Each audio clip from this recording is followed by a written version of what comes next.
Hey everybody! So we're talking about chapter 77 of Ragna Crimson, which was just released in Japan.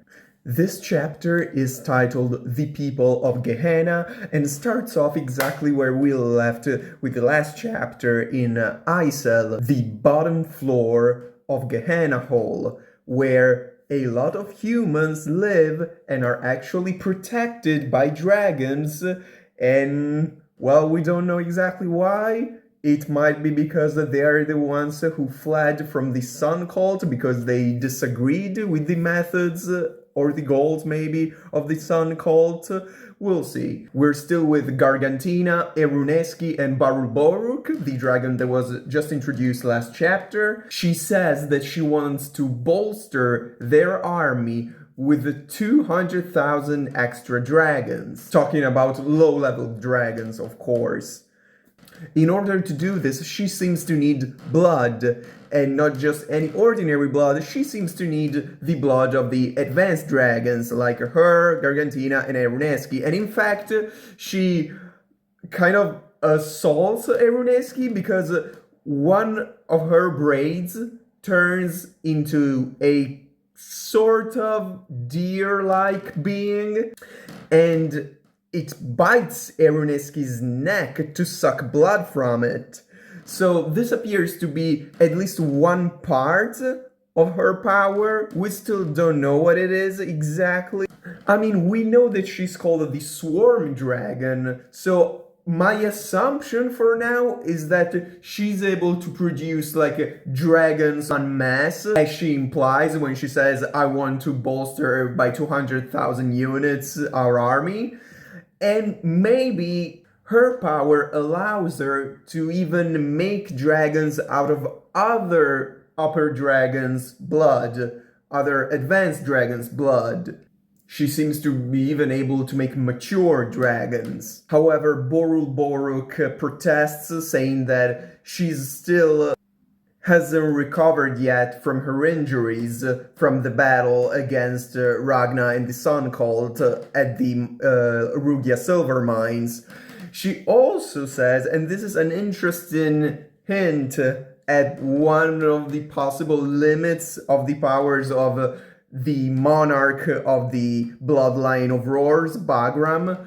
She says that her injuries, Gargantina's injuries, were so bad that even the words of Bagram's are taking a lot of time to heal her. So we saw, of course, him being able to just heal, or at least start healing Gargantina just by saying like be well or heal or something like that, and her wounds would actually start to heal. But apparently, so it's not that they immediately heal.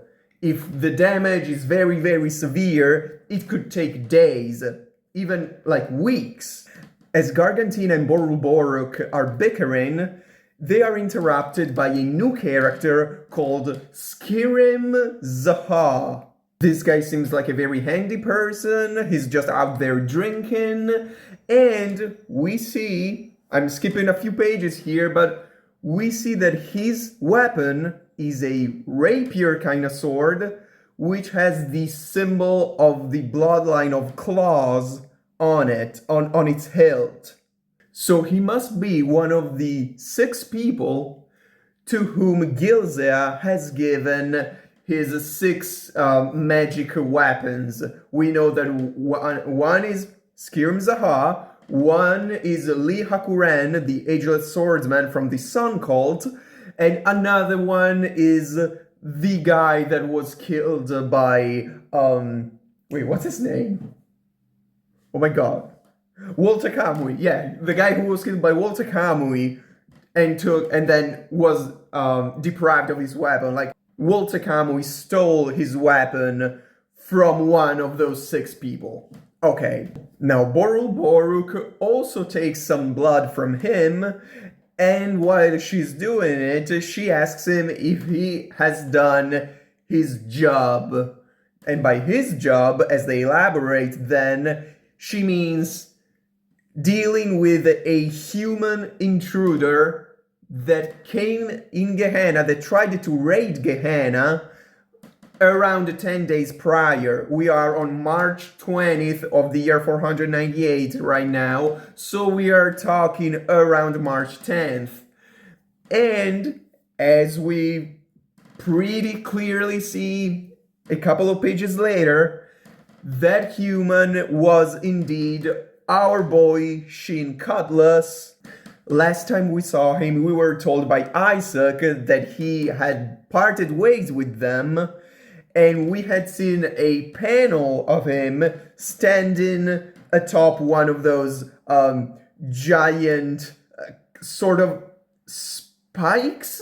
I don't know how to call them. You know, the spikes around Gehenna Hole. He was on top of one of them. So we were thinking, oh, so maybe he's gonna try and raid Gehenna Hole like Ragna also did a few, like 10, 20 chapters ago. So apparently he did do that. However, he was defeated by our boy Skirim. But here's the thing, because Skirim is pretty certain that he killed off this invader, Shin. However, we know by the panel that we are shown in this chapter that, maybe there was not a clone. We know that there is a whole thing in this series with clones, so I'm not saying it was a clone, but it was probably like something like a shadow clone from Naruto. Like, we see a panel of Skirim just slashing Shin's figure, but Shin's figure has flames on his cut parts. Like, the limb is cut, and even the torso, but it's pretty clearly a residual image. It's either an illusion or some magic trick. Shin is not dead, okay? We'll see him. No worries, Shin fans. Are there any Shin fans? Yeah, whatever. No worries. He's alive, I promise. So then we have the introduction of another dragon of the Bloodline of Roars, and that is a dragon called the Jizurka. Now, Gargantina says that the month before, Jizurka brought in some mages, and they are the mages from the Argentum Corps. A couple of chapters ago, if you remember, Isaac was wondering where they ended up in, because Majorca, and together with the mages from the Argentum Corps, also parted ways with them and didn't go to the holy city of Amen. So now they are here. I'm not sure whether Jizurka forced them to work for him in his lab, or if they are actually doing it because of a reason, because they want to. I'm not sure. We'll see. But in this, I want to mention, in this panel, we see from afar two figures. We see some of the mages that we already know about. They are not names, neither in the manga nor in the anime, but we know them. But then, on the far side, in the mid-ground, let's say, of the panel, we see two figures. One, as we can tell by the confident way he talks in, and the fact that we also see a very similar figure at the end of the chapter, and it's one of the mature dragons, so I'm pretty sure that the one on the right is Jizurka. The other figure, though, I'm wondering, because it's somebody with long, light hair. We only see them from their backs, so we don't see their faces. They seem to be not too familiar with Jizurka. They seem to have some kind of magic that is not as advanced as Jizurka's. So I don't really know if this is just another dragon that we will be introduced to later, which would be weird because we see, spoilers, the whole Bloodline of Roars at the end of the chapter, and there is no figure that looks like this one. So the only thing that I can think of, but maybe it's weird, is that figure might be Majorca transformed. You know that form of Majorca's when she gets angry and her hair grows out and it's light hair and she becomes tall and she has kind of an elvish kind of look. So I'm thinking it might be her. I am not sure though. We will have to see. Gargantina then puts herself down by saying something like, "Oh yeah, Juzurka is so good. He should be the real second seat of the bloodline, not me." Which, aside the fact that it's adorable, it kind of suggests that Juzurka is probably in one of the top positions of the bloodline. Like, of course, he's neither first nor second seat, but he might very well be a third seat. Who knows? Because think about it for a second. We don't know the positions of any of the dragons of the bloodline of Roars except from the first two seats. Like, we've met many of them. We've met all of them by the end of this chapter. We've named most of them, but we don't know their ranks yet. Next scene of the chapter, Gargantina comes across an old blind lady called Celine or Shireen. They seem to know each other pretty well. Shireen says that she's lived in Isel for 70 years. Shireen is a little worried about Gargantina because the war is starting in a few months, and she worries if she's gonna be okay. And here we are introduced to a new concept of Ragna Crimson. It's an illness. It's called silver hypersensitivity. It's a genetic illness with a 20% of chances to pass on to the next generation.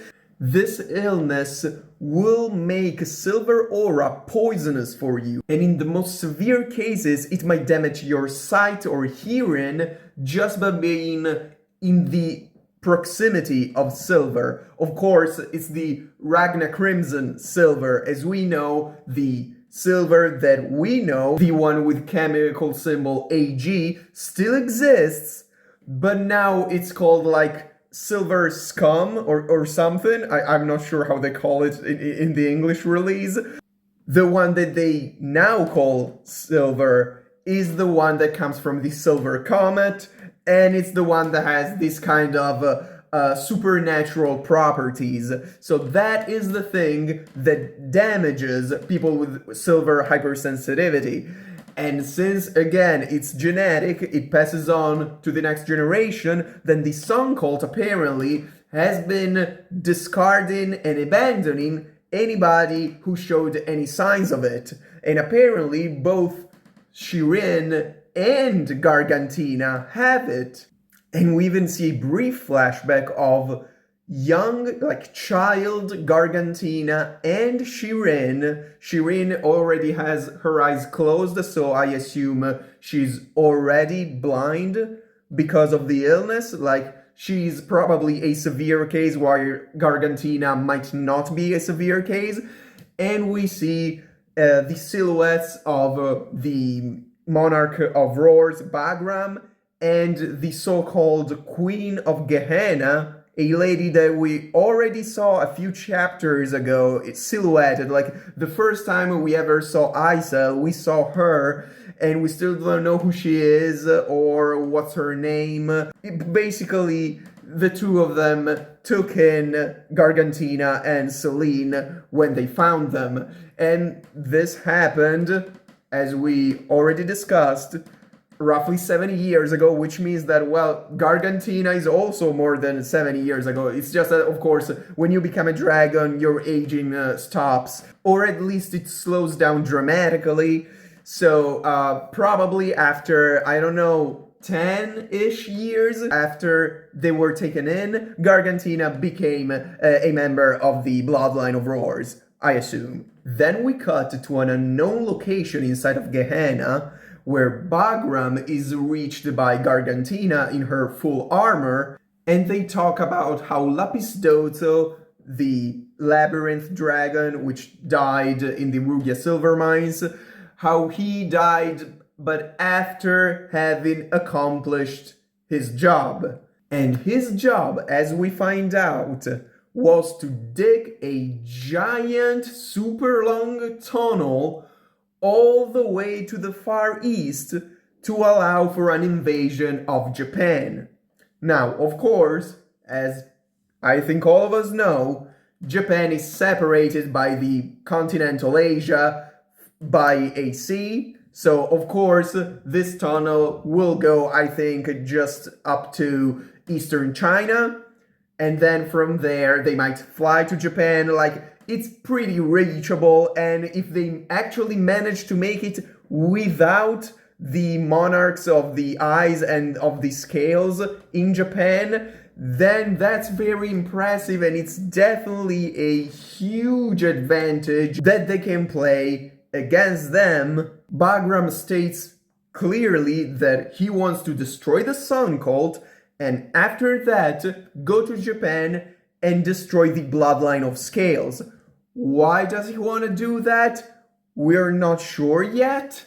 He talks about the bloodline of Scales as abominations who lost their humanity long ago. So I think they might have done something to him or something like that. I think we'll know it at some point with a flashback or something. Also, I want to add something that, okay, maybe he has a plan. Maybe he's got this huge tunnel, like Gehenna goes from Kazakhstan to central India, so it's like in Central Asia and all the way to like probably eastern China. That's like thousands and thousands of kilometers. That's very impressive. Lapidoso, you're great, man. Ooh, we lost one of the great. Bagram does know that aside from the bloodline of Scales, in Japan there's also the monarch of Ice Sigmalio and Glasnowak, so he must have a very good plan. And here Gargantina resolves to protecting her king, also because Shiren asked her to, because she wants to pay back what she was given. Like, she says, we two little girls that we were abandoned by the Sun Cult, we were taken in by our king and queen, and we could not do anything for them. Now I'm just an old lady, I cannot really do much anymore, but you, Gargantina, you are clearly a very powerful dragon, so always follow our lord, our king, and do your duty, protect him, follow him. And then finally, we have the time skip. We skip 4 months to October 1st, when 22 million dragons get out from Gehenna Hall and attack the Sun Cult. And we have a 2-page composition where on one page we see the dragon scourges from the Sun Cult. So Ragna, Li Ruoshi, Li Hakuren, Marionetta, the android girl, Raptelica, the dragon girl, the super soldier Torgil, which has kind of like, he has visible veins like here on his face, so he's probably activating some kind of berserker mode, I assume. Then, of course, Lakusha or Raksha, Lakusia, it's been translated in many different ways, but her, then the zombie guy, I don't remember his name, and finally then Orgol, which, as we know, is actually Crimson in disguise. And on the other page, we see 8 of the superior dragons from the bloodline of Roars. We don't see the king, the monarch, Bagram. We see it on the next page. And then there's one missing. Now, it's either Lapidoso, which, as we know, died. So, and maybe they had not replaced him. Or maybe the other one is the queen, might be. I don't think so. Somehow, for some reason, I feel like it's this 8 and then the king and Lapidoso. I don't feel like the queen is a dragon. Of course, I'm not sure. This is just a hunch. So among them, there is Gargantina, of course. There is our boy Skirim Zaha, which, I'm just saying, I would very well see him coupled in a battle, matched, let's say, with with the ageless swordsman Lee Hakuran, because they both have the weapons from Gilza, huh? Then there is a short dragon, which is the guy whom noticed Ragna doing the raid in Gehenna back in chapter 61, the one that alarmed all of the others. Then there is Borul Boruk with her deer-like braid here. Then we have Gargantina in her full armor. Then Erun Eski, which is somehow still cold, although she's not in that glacial place. She's always cold. Then we have a pretty sick guy. I don't know, I like his vibes. We've never seen him before. He looks like he's pretty powerful with the horns and stuff. Very cool. Then we have, close to him, Jizerka. Now we see him. He's got a book in his hands and the glasses. He's very cultured looking. And finally we have a huge guy with a mask. And I really see him, because he's so big, I really see him matched with the Torgil, for obvious reasons. You see it? I see it. Final page, we simply see Dula Polonelo, the head of the Sun Cult, and Bagram looking at each other, and the war begins, and break next month. So, what else to say? It's gonna be fun, I hope. It's dealt in a less confusing way than the previous fights were dealt. I mean, the ones in the Winged Bloodline saga, the ones against like Tara Tektra and Altozora, like I think those were very long, very confusing. Now we have many different characters, many very strong different characters. I think this can be even better than those. And I don't think there is much else to say, honestly. See ya.